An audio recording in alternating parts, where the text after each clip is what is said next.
Bonjour à tous. Il commence vraiment à devenir gênant pour le système Elon Musk, nouveau propriétaire de Twitter, où il ne s'agit pas d'être d'accord avec tout ce qu'il dit ou de le défier bien sûr, mais ces derniers jours il frappe extrêmement fort. Il a donné une série d'interviews sur des grands médias, alors sur le Covidisme, sur le Covid, sur la désinformation, sur les médias, leur financement, leur dépendance, sur l'intelligence artificielle aussi avec des réflexions peut-être surprenantes de sa part. Il frappe très très fort. Résultat, une nouvelle vague de diabolisation arrive contre lui immédiatement, mais ne fait plus d'effet. Je vais vous expliquer tout cela. Il est évident qu'étant à la tête d'un des plus grands réseaux sociaux du monde, avec la plus grande influence peut-être, c'est assez considérable ce qui se passe en ce moment. Pour nos combats, c'est très bon. Et on va y revenir de manière très concrète dans cette vidéo. Je pense que vous allez apprendre pas mal de choses. Et je vous invite à la partager. Et notamment en vous abonnant, vous le savez, à cette chaîne YouTube, il suffit de s'abonner d'appuyer sur s'abonner en dessous, c'est tout simple, c'est gratuit bien sûr, il suffit de cliquer. Et plus vous êtes abonné, plus les vidéos circulent. Je le rappelle, il y a des gens qui regardent les vidéos régulièrement, je les en remercie vraiment très sincèrement du fond du cœur, mais peut-être ne sont-ils pas encore abonnés à la chaîne. Or ça prend vraiment un dixième de seconde et ça change un peu tout pour les algorithmes de YouTube. Donc si vous pouvez faire ce tout petit effort, vraiment je vous en remercie énormément. Merci à ceux qui l'ont fait ces derniers jours. Et puis n'oubliez pas, dès qu'on sera à 500 000 abonnés, on fera ensemble un grand événement en direct, comme vous ne l'avez jamais vu. Donc je vous invite et je vous incite vraiment à y aller. Grand merci aux nouveaux abonnés. Alors, j'ai plusieurs dates. Jeudi soir 20 avril, là, ça y est, on y est. Pas de Calais, peut-être qu'il reste quelques places. Vous écrivez à référent 62, tout collé, @les-patriotes.fr. Je serai très heureux de venir vous voir. C'est l'adresse mail du référent pour pouvoir réserver. Eh bien, le 1er mai, ça y est, lundi 1er mai, ça va être énorme. Vous voulez un vrai 1er mai de résistance dans une manif qui sera parfaitement sécurisée, vous inquiétez pas, nous on sait faire. Dans l'Union Sacrée, je suis en train d'inviter là toutes les personnalités de la résistance. Ça va être gigantesque. Et bien ça y est, on a le rendez-vous. C'est 14h Paris, place du Trocadéro, pour le grand cortège national. Venez avec une forêt de drapeaux français. Il y a peut-être des gens aussi qui prendront des casseroles, puisque ça a bien marché hier l'opération. Mais dans tous les cas, il faut être extraordinairement nombreux. Il y a des bus qui s'organisent de covoiturage de toute la France. C'est un jour férié. Ça va être très très fort, très puissant. Union sacrée, résistance totale. La petite opposition, c'est fini. Résistance totale. Chez nous, ça n'a jamais été la petite opposition d'ailleurs. Mais on peut pas lui faire confiance au Parlement. Voilà. Eh bien écoutez, moi je vous attends aux patriotes. Vous voyez, cette carte orange, c'est une carte d'espérance. Parce que la résistance rime avec espérance. Elle rime aussi avec exigence, parce qu'on va au fond des choses. On n'est pas là dans la superficialité du combat. On va au fond des choses aux patriotes. Si ça vous intéresse, vous êtes les bienvenus. Rejoignez-nous. D'où que vous veniez. Quelles que soient vos origines, dans vos milieux, peu importe, votre origine géographique aussi, on est en métropole, outre-mer, à l'étranger, on est présent partout. Venez, ou réadhérez si vous avez plus d'1 an d'adhésion et que vous n'êtes plus à jour. Adhérez, réadhérez, c'est très simple, c'est le premier lien sous la vidéo en description. C'est une petite fiche maintenant sur l'écran. C'est également un lien en commentaire épinglé, c'est en fin de vidéo en cliquant sur l'écran. Vous serez mis en relation avec des gens qui pensent comme vous près de chez vous en étant adhérent. Pour des beaux combats et des belles valeurs, complètement contre l'oligarchie. On n'a aucun soutien. Justement, on n'a pas eu un centime d'aide publique jusqu'ici. Si vous voulez faire un don de soutien à nos actions comme le 1er mai qui va coûter extrêmement cher et tout le reste, c'est le deuxième lien sous la vidéo en description, faire un don au mouvement. Tout ça est défiscalisé aux 2 tiers pour vous, comme l'adhésion et la réadhésion. Et les dons supérieurs à 500 € de votre part, on a ajouté un avantage spécifique qui vous est réservé, c'est expliqué sur le site des Patriotes. Mais dans tous les cas, c'est utile, vital, je vous le dis et le redis. Bravo aux donateurs, aux réadhérents, bienvenue aux nouveaux adhérents Patriotes. Alors Elon Musk déchaîne. Honnêtement, il le fait depuis pas mal de temps. Enfin là, en ce moment, il est en train de pulvériser le système, qui tente désespérément donc de le rediaboliser. Mais sans grand succès. Alors lui, il va sur la désinformation, le Covid, l'intelligence artificielle, je vais tout vous expliquer. Ça a commencé par des moments très forts dans une interview un peu inattendue qu'il a donnée à la BBC le 12 avril. Plus exactement au correspondant local à San Francisco de la BBC qui s'appelle James Clayton, journaliste. Et vous allez voir, lui, il est resté...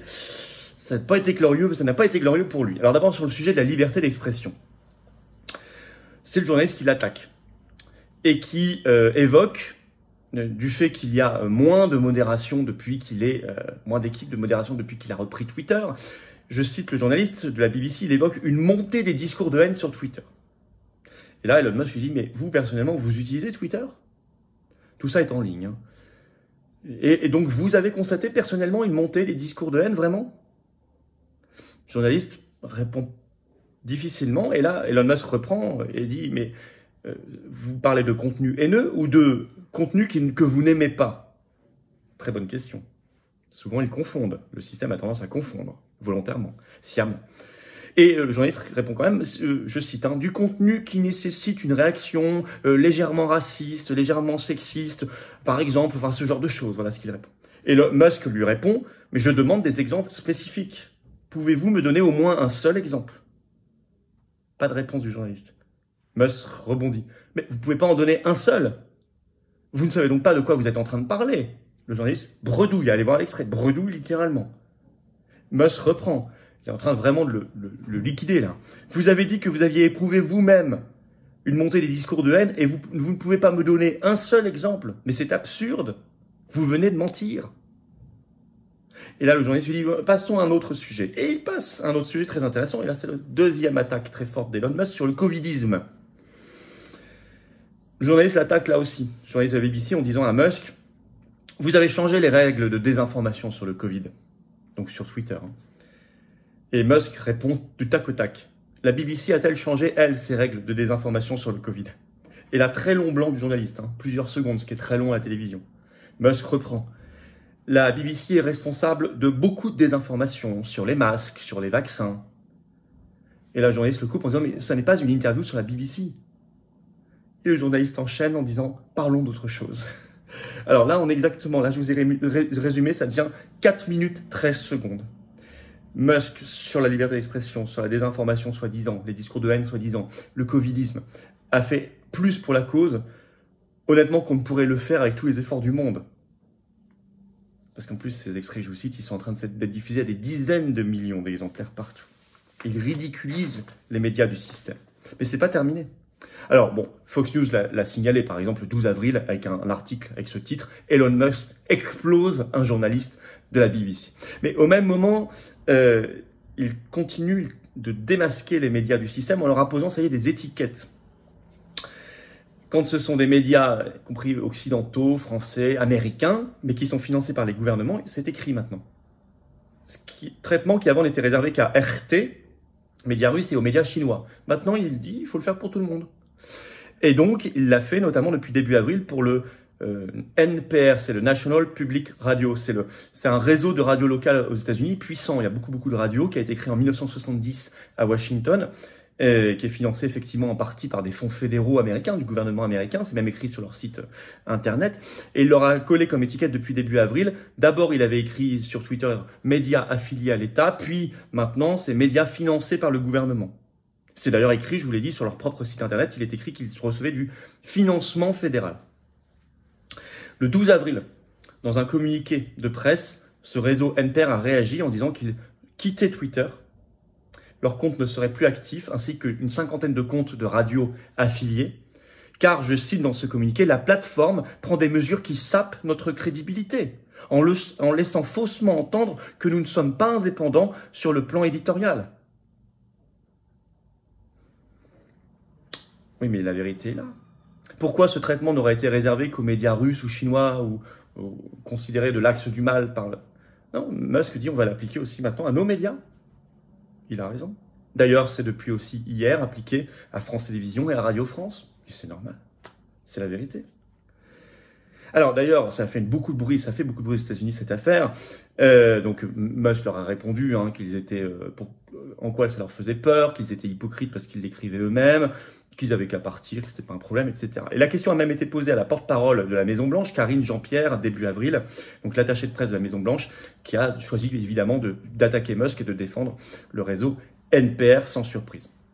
Mais ça y est, la clarification est quand même très intéressante, très importante. Alors résultat, les attaques redoublent contre Musk.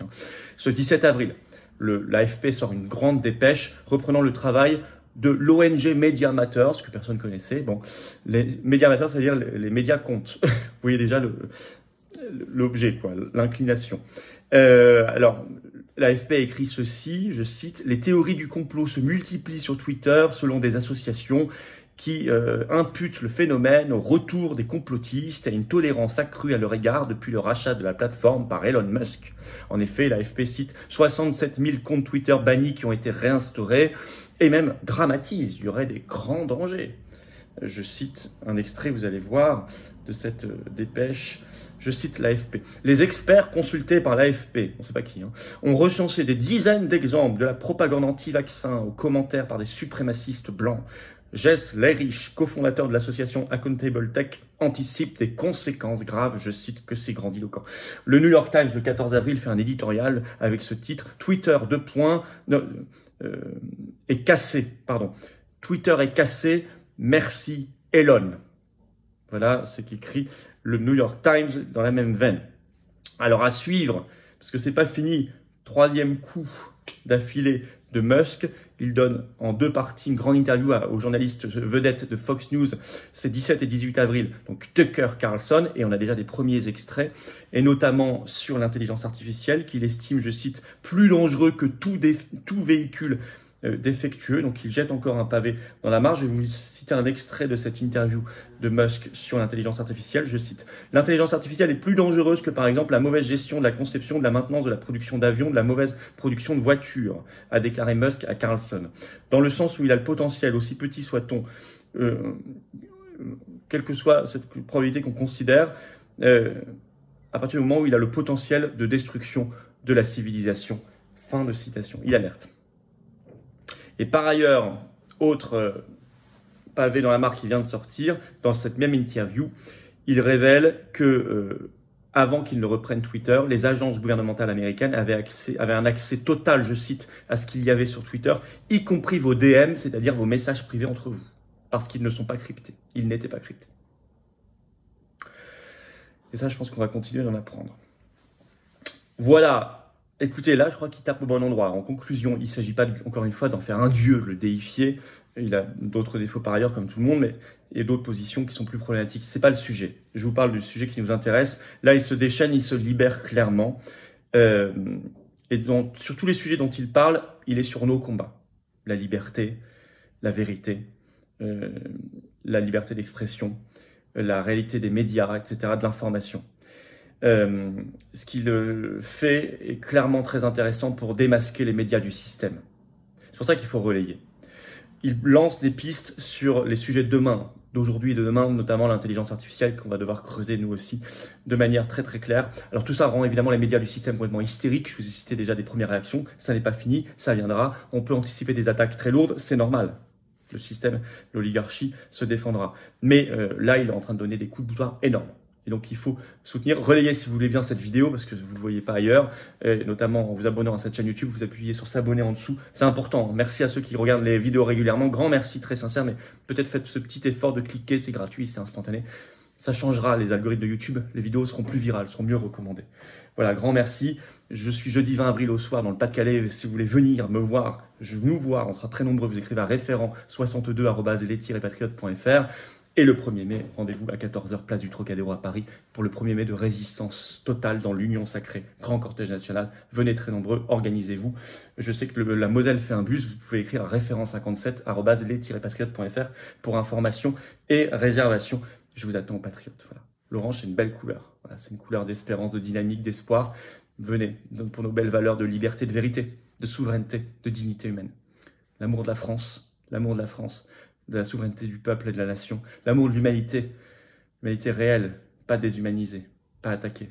C'est ça, nos combats, pour nous et les générations qui viennent. Alors comment on fait pour adhérer ou reprendre son adhésion annuelle quand elle n'est plus à jour? C'est simple, c'est le même lien, c'est le premier sous la vidéo en description. C'est un lien que j'ai mis également en commentaire épinglé dans quelques secondes en cliquant sur l'écran. Sous la vidéo en description, j'ai mis un deuxième lien pour faire un don de soutien aux patriotes nous permettant de financer nos affiches, nos tracts, les candidatures, le 1er mai, les manifs au blocage des Champs-Élysées, Pfizer, tout ce qu'on a fait, le ministère du Travail, BlackRock, on a tout fait, on fait beaucoup de choses là.